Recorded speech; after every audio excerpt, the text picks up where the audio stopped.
Okay, we are doing a 2015 Dodge Ram, adding 2 FOBIKs. Owner had 2 bad keys.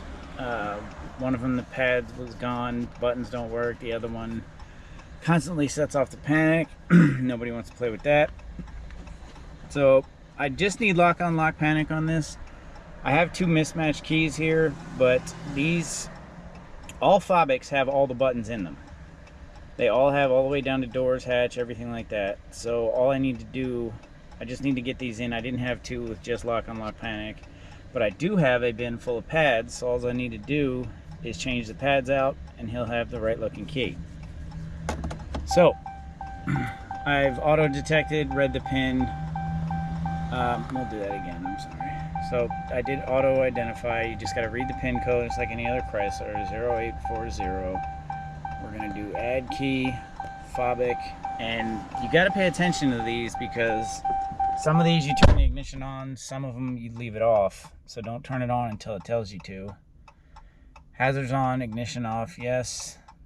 Number of keys 2. Place new FOBIK in ignition, must be in lock or off position. So that's why we read instructions.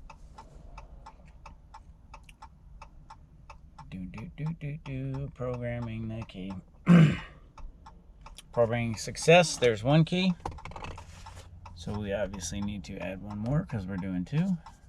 Put the key in, leave it off. Number of keys 3. Place new FOBIK in ignition, same thing, leave it off. Communicating. Programming success. Let's make sure we start. There's 1. Remote works. Try the other one. Truck starts. Remote works. So we're done with this other than hopping in the van and changing these pads out.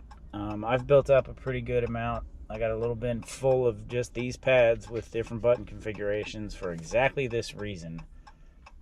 Anytime you get in a situation, you might be out on the Dodge Caravan with the sliding doors, any key, any correct key obviously will work. You just have to change the pads out so you can push the button. They're all there.